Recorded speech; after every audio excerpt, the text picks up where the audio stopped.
listening to Thank God It's Over. I'm your host, Alan Henderson, and today we're talking about some nightmare concerts or venues. We'll see where it goes. Our guest, Mr. Billy Galewood. So, greetings. yeah, thank you so much for coming in today. Absolutely, or man. Meeting up with me, whatever you want to call it. Either way, I came in something. Yeah, there might be a little background noise. We're at a coffee shop, but this is real life. This is real talk. Exactly. This is real things. You know, you might hear a horn beep. You might hear a kid scream. Yeah, you might hear my sandwich arrive. You might hear a sandwich arrive. You might hear him order that sandwich that will eventually arrive. Exactly. Sounds good, man. Pulled pork. Yeah, man. Thanks for having me. Absolutely, man. Thanks for making some time. Oh, my pleasure. I know you got a show tonight. Yeah, I kind of have somebody else's show tonight. Like, they said, why don't you come and do this show? And I was like, okay. And then they're like, why don't you, like, sit in on my set and then you can do your own thing? I'm like, okay. And then I was like, does the people throwing the event know this? You know, and he's like, yeah, whatever. So we'll see. You know, it says special guest on the flyer. All I know is that there's free food and I'm in.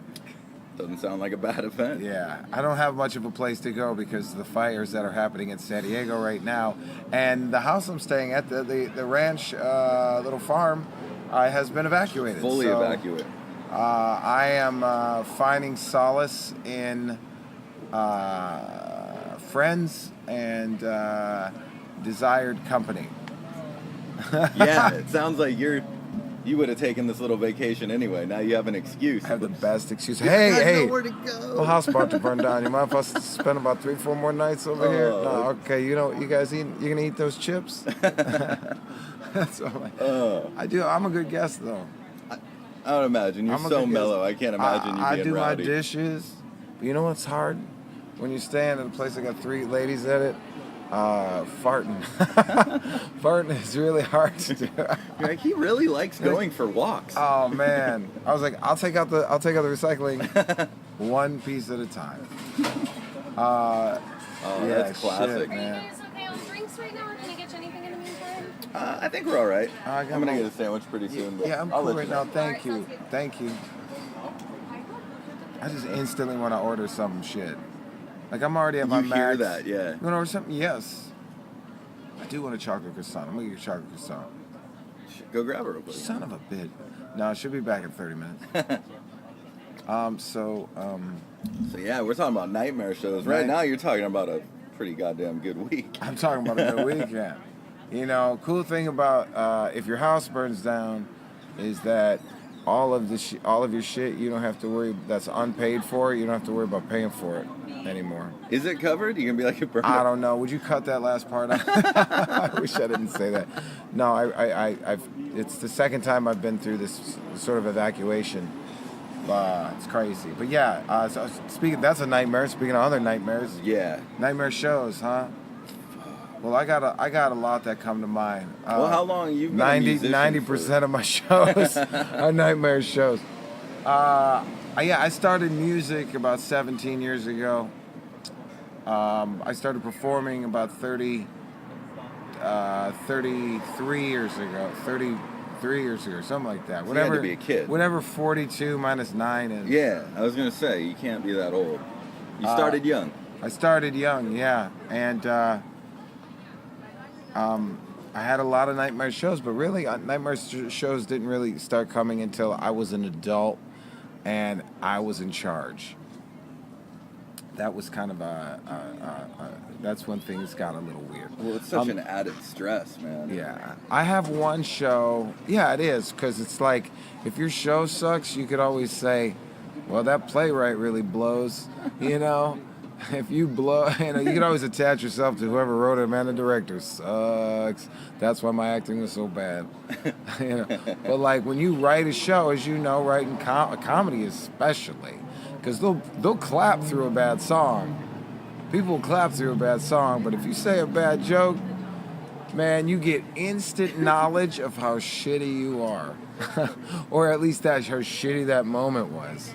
And sometimes it's just a bad choice for it's just not your night. The other night I did a show in front of kind of an Americana folk crowd, and I was in a spicy mood, and I just had like a little bit of attitude, and I barely played a song. I made them ohm, You know, they're Oh, like, my God. they fuck your own. That's so funny.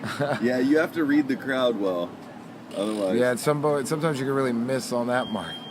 Oh, I have. I remember when I was new, I had a Yeah. new joke I wanted to try that was vulgar, and I was Yeah. basically doing it no matter what. Went to the Comedy Store open mic, didn't look at the crowd, Yeah. roll up in front of the stage, and I'm like, oh fuck, the average age is like 80. Yeah. And I did the joke anyway, and I just heard, ugh. I know that's a hey. Yeah. I did this thing the other day where I wear a fanny pack and I pointed at my fanny pack and I kind of orbit my gents with my hand and I'm like, yeah, fanny pack just brings attention to this area of the body, baby. And this lady went, oh, and like put her hand over her eyes and walked out. I was Oh, like, "Whoa." she literally was like, I'm out. She came back after my set was over. That was probably a good move, though, on her part. And there was like this big, like somebody extracted a tooth. There was one seat that I used to be there and got rotten. Oh, and that's had to be so pulled. funny. And I said that when she walked out, I go, 1 down, 64 to go. Yeah. Where was the 364 to go. Yeah, what was the venue that was that kind Java of crowd? Joe's. Okay. Yeah, it was the 26th anniversary of Java Joe's, so, it was a lot of songwriters and me. And I'm a songwriter, but anywho, Yeah. most of my Nightmare events went in songwriting. To that I'm going to tell, and I guess I could add some other peppery ones if we need it. The first time I don't know if you guys remember, Liz Fair? Yeah. Remember Liz Fair? She's kind of part of that, like, kind of like she did like Lilith Fair. And she kind of like was like in that vein, rock, kind of pop rock vein, light empowerment music, and they give me the gig. Now, I've opened up for like, slap guitar players that are like super different than me, like super slappy tappy guitar players, or like I've opened up for like super pop acts. I've opened up for like punk bands. Like I've opened up for every. After 17 years. You're just opening up for, but they would throw me on the weird shit, Edwin McCain, or like they threw me on Liz Fair, So I go to the what was it, the Wiltern?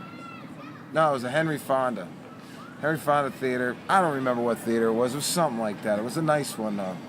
I do my set, and back then, I had I had bass player, drummer, hot. The band was hot, and I was kind of like, I was kind of like a James Brown character. My name was Bushwalla. I kind of jumped around, kind of spazzy. Oh, yeah, I've seen it. So the first song I got was called Acoustic Rhymer. On the album. It was originally called Titty Banging, but I'm glad we switched it to Acoustic Rhymer. And, true story. And I go on this, first thing I do is I start beatboxing. And then I go, in my rap, how do I do the thing? And I'm rapping. Then in the middle of the song, I'm like, everybody sing baby. Getting the crowd to sing baby. They're doing their thing, start beatboxing again. A couple jokes. Oh, I say this one joke, I get higher than you. Say another joke, I'm about to drink vitamin me, baby. And I always say, baby, yeah, and grind my hips a lot, like I'm a slow drip coffee percolator. And that was the most perfect timing for a few kids to walk by. Worst You time. reached in and lean in. You're like, I gotta whisper this part. Sometimes you make good choices and sometimes you make bad choices.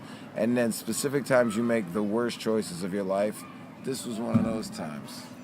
So, I get off stage. I feel good. Yeah. I'm all jazzed. I go to the merch table area in the back, and I look at the look on my manager's face was, now I didn't think I did bad, by the way. This was for a Bushwalla show. This was like a decent show. Yeah. I give it like a B, B minus or something like that. It wasn't like I had balls out, but it was as good as I gave Liz Fair. Lilith Fair. That's what I thought. As soon as you said her name, I'm like, oh, Lilith Fair. Yeah. Liz Fair. And so I get my manager looks at me and just says, she hated you. They fired you in like 4 minutes. Like I wasn't even as soon as I hit the baby, the call, she was on the phone with my manager. She was like, this guy's fired. She picked me out of a lineup. She picked me like 10 times. Now my good friend Jason Mraz, he was opened up for her a lot. In fact, he used to wear a hat that says Liz Phair loves me. So when they got me the job, she picked me out. And then found out they did tell me that she picked me before she found out I was his friend, right? And then the reason I bring him up is because he did such a good job with her.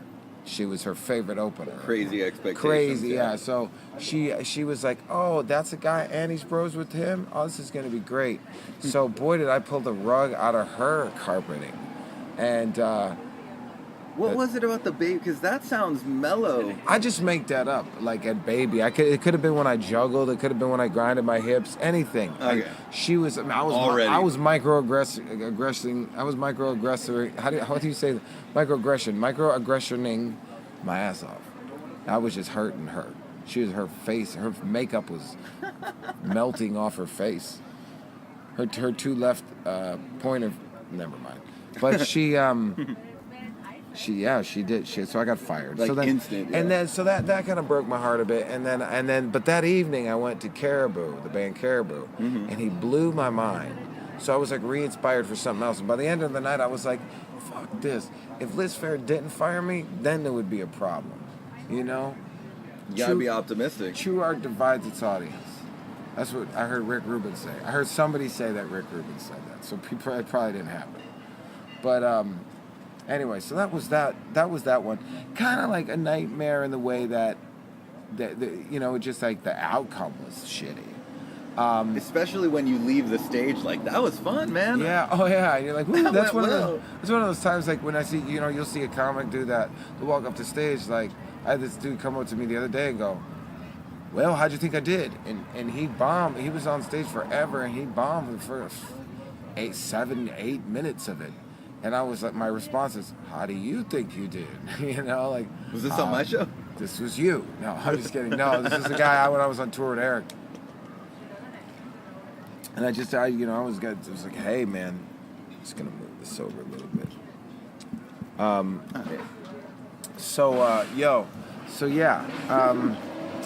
Honest feedback though, not enough people will give. Like, were you at least for like, how do you think it went? Yeah, I talked instead of blowing smoke up his ass. Yeah, I was just like, I said, yeah, it was kind of a slow audience. I didn't want to like get into too much of like telling them what's up because we're all figuring it out. It's just to know thyself. You gotta have an honest opinion. That's why we try to record every show and then listen to it. Yep. Directly, and then I give myself sort of a grade. I have myself like a personal grading system. Like that was a C+. I always try to get at least a B, B minus. So you're still getting a B. It just might be on the more minus side, but I'm at least going for that. And then you hit a couple A, and I don't even know if I hit an A+ yet, but like you hit a couple like at this moment where I'm at. But sometimes I'll end up improvising the whole thing, and like that turns into its own good thing. I improv a lot, so sometimes that ends up in like, man, I fucked up, and then it becomes me trying to dig myself out of a hole. Yeah, I've noticed you read the crowd well though. So if something's not going your way, you're like, and I'm gonna go to something I know works. Change it. You know what I mean? I can't beat a dead horse. But check this out. I also had a bad show I was a professional clown for 10 years. So you went to musical theater school, right? I went to musical theater performance arts college in New York City, but before I went there, I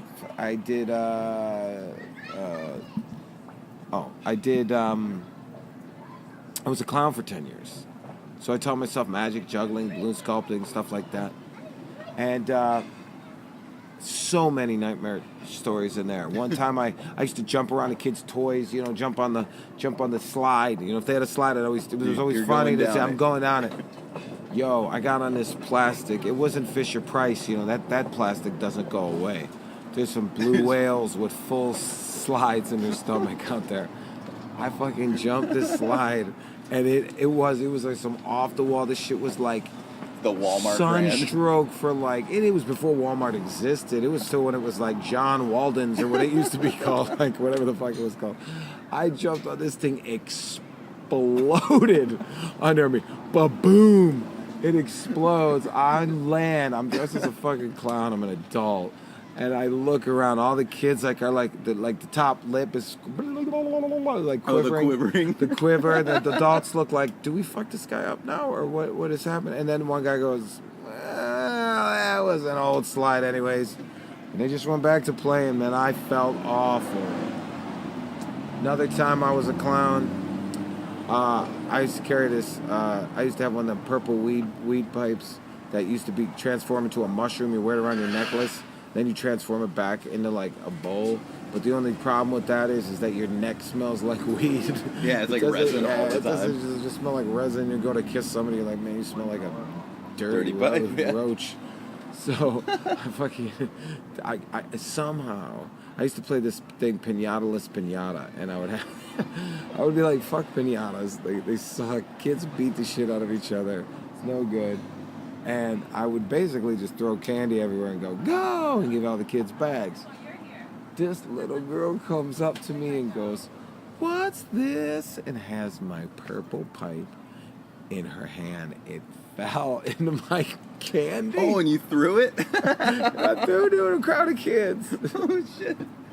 Did any of the parents notice, or she just was like, what's this? I'm like, you win a special prize. More candy. You hit it on the head. I snatched that little pipe out of her hand. I dumped the rest of the bag on her head. And she could have went up to her mom, her dad, anybody. I mean, it was purple. Who else there was going to have a purple pipe but the clown? The fucking, And, wow. So yeah, man. You got lucky. I got lucky. I got out of there. They were like, hey, can we tip you? I'm like, absolutely not. No way can you tip me. No, just give her some therapy. Yeah, so wow. That was that one. Another clown show. I went to this one clown show, and I couldn't bring my, oh man. I used to carry this 6-foot boa constrictor around with me. And I had 22 animals at one time. So one time, my snake just ate. And I was like, I can't bring the snake. I'll throw up or get sick. Or bite at somebody. You can't do that. So I called my cousin. I said, hey, when'd you feed Tootsie? Tootsie was this 9-foot Burmese python. And two people just walked out. I think it's because of our loud-ass mouths. So Tootsie, 9-foot python, I take to the school. I put her in a bag. I take Tootsie to the school. I'm like, everybody's ready to see your snake, yeah. It was a kindergarten. I brought that 9-foot snake out. This thing went and just started, looked like a goddamn. He was hungry. Looked like I don't even know. Looked like a slinky. Falling out like big ass flight of stuff, just going everywhere. I grab it by his tail. It looks like one of those wooden fake snakes you get that kind of go back and forth. He's doing that, but it's real, and it can eat any of these kids. I grab the thing, and I'm like holding it, and I'm like, it's just smelling you. And I'm like pulling this snake in, throwing it into a bag. I go out to the car to get the bird. The bird was in the car too long, threw up on the seat, ate the seat. Another time I did a clown show, and the chinchilla got out. And as the show's going around in the gym, you see me, like he goes to the main clown guy was like, man, I just see you like every 5 minutes past the door running. Like you'd see this little chinchilla, and then you'd see me, 30 seconds later you see the chinchilla. Big ass shoes on and everything, or what? Absolutely. I got custom made, big ass, size 1100 clown shoes, man.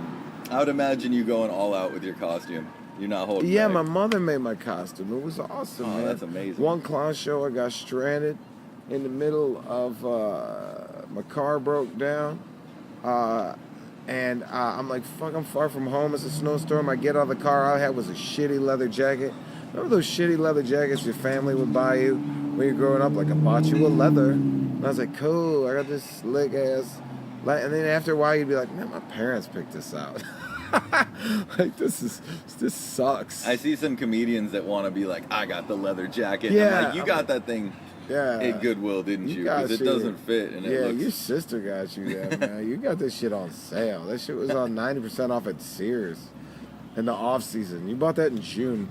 No, I literally saw a guy wearing a leather jacket last night at the comedy club, and it was too short. Yeah. So when he was walking around, he didn't even have to lift his arms. Just Yeah. walking around, you could see his shirt tucked in to his khakis with dirty running shoes on. I'm like, dude, you look like you just went shopping. Yeah, it was hilarious. What about what about too big? Like people that don't wear shit, like their shit is way unproportioned. Like I guess I was kind of like on the small. Like I realized I wore like belly shirts and my ass crack was out all the time. But like people that like really don't know how to wear a size, like people that only wear like giant jeans. People you could tell, you're like, that's your dad's suit. Be honest. Yeah, it'd be like you borrowed or that or hand me. No shame in that. It's just funny to see the awkward Take me down fit. to the hand-me-down city. So another awkward show. Yeah, we can finish with this one. Okay, great.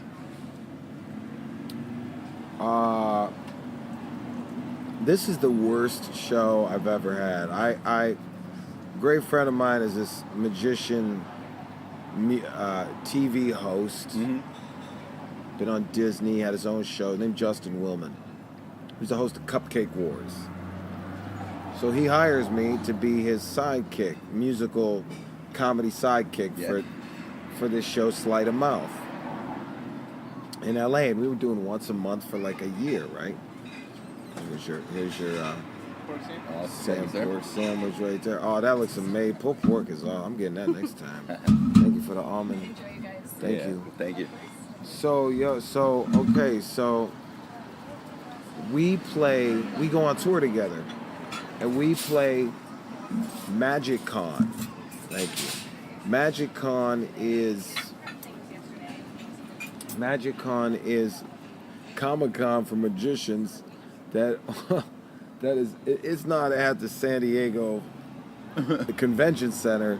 It's at the what was it like a Hilton something? Yeah, it was at like a Hilton, like a Marriott lobby. Uh-huh. You know, lobby. What do they call those things? Ballroom lobby or something like that. So is It was fans or a is it bunch basically of comedians? 15-year-old magicians. Okay. I said magician, right? Yeah. Magic Con, and it was like a couple guys dressed up as wizards, and because why not? Because why not? So, and then it was like some real cool shit happening too. They got like, all these magicians that I liked. So we were headlining the 12 o'clock show, main thing Saturday night, main slot. Justin gets it. 12 is in Well, noon? we show up. 12 is at midnight. Oh, okay. So we show up, right, and 500 people there. We get there, and I'm like, Justin, man, can we do sound? Can we eat first? I'm like starving, because we have to wait forever to sound check. Mm-hmm. We wait forever to sound check. We run it, sound check, everything's good. I forget to reset it. Now, what I was doing was I was recording myself doing this loop, and then I would slow the loop down through this machine. Mm-hmm. Well, it was in a computer. I didn't reset it, and it stayed in this really slow tempo. So when I went to loop it again, this riff, say it was boom, boom, boom, boom, boom, boom, boom, boom, boom. When I hit the looper, which means, it's just going to continuously play and I'm not playing it, it goes, ga, boom, boom, ga, ga, ga, ga, ga, ga, ga. It was in like no time. And then we start to trick over. So the time we did it the first time, start to trick over. Now he's hosting a panel and they're bringing people on stage, but the panel this is the first thing that happens in the set. Do it again. I fuck it up again, but I fuck something else up. I fucked this poor guy's trick up 3 times, and he was only doing one trick, and I fucked all the music up. But then here it goes. People are starting to get on. The other panel members go. Somebody's like, "Where do you want to sit?" And he goes, "Not next to Bushwalla." And he sat on the other side, this sword swallower dude I know. Then I'm just pissed off, right? I just ruined this guy's thing. I think I'm probably fired from this gig. Then there's another comic who I met earlier that was his like frenemy. You know, it's like a friend, enemy. You're still friends, but you're kind of assholes to each other. Yep. Well, I don't like this guy's attitude when I met him because I don't like the way he was talking to my friend. And I walked away and I was like, oh, he was kind of manipulative right there in his backhanded insults. And my buddy, kind of a dickish about it. Kind of using me too to add to the joke, and I didn't know that I was on. Yeah. So all of a sudden he starts heckling Justin. And I still don't know if this was put on by them or this dude was being an asshole, but he just starts heckling Justin from the crowd. And then all of a sudden, Justin wasn't like coming back. And then all of a sudden he starts getting on me and he's like, yeah, because you've been fucking up all night, Bushwalla. And I'm like, you know what, man? I grabbed the mic. I fucking stepped in. Now, by this time, there's a whole panel of 12 people on stage. I grabbed the mic. I was like, you know what? You were doing great. Thank you.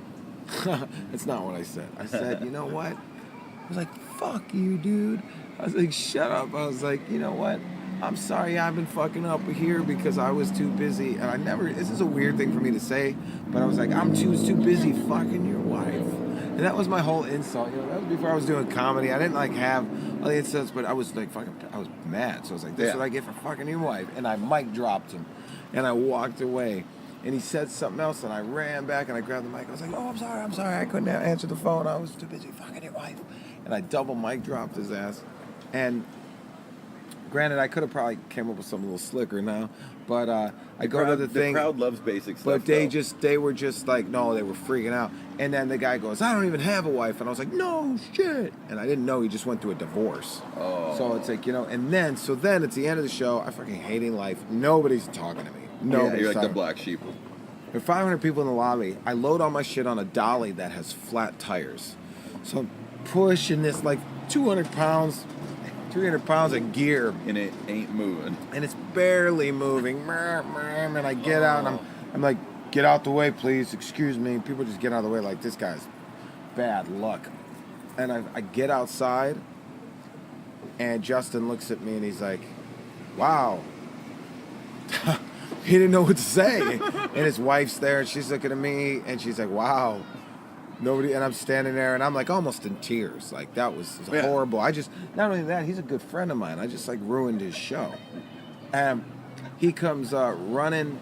These two 17-year-old kids open the door and they look at me and Justin looks at them and they walk right past Justin. They come up to me and they go, yo, man, that was fucking awesome. Fuck that guy. I hate that guy. He's such an arrogant asshole. The guy that yelled up, I was like, what? He's like, yeah, I can't believe you mic dropped him. Yeah, fuck that dude. And they walked away. And I was like, what was that? 2 weeks later, I go to San Francisco to meet Justin for another show. And he goes, you become quite the talk of the magic community. You're kind of a legend. Everybody hates that guy. And everybody was, I called him a dick. That's what it was. Mm-hmm. Everybody's like, that guy is a dick. We're so happy that you called him a dick. So it was my worst performance ever, but has some sort of like silver lining to it because maybe on the underground somewhere, there's a 15-year-old that was like, man, I'm glad he called that dude a dick. That's awesome. So really. So it was terrible, but in the end. That was probably the worst feeling on stage I ever had.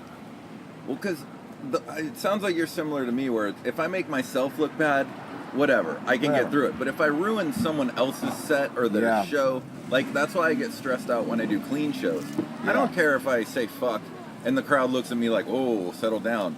But I don't want it to look bad on the venue. But same thing. Yeah. But well, when I figure it's like, man, it's comedy.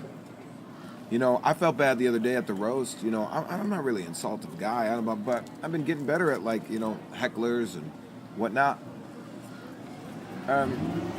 We were at the roast, and you were great on the roast. But I kind of went off. I said something pretty shitty to somebody, and that's kind of the fit of a roast. That's the point, though. Yeah. That's what you said to me, and it made me feel a lot better. Like you're like, no, man. They're like, this is the point of a roast battle. You even as a judge.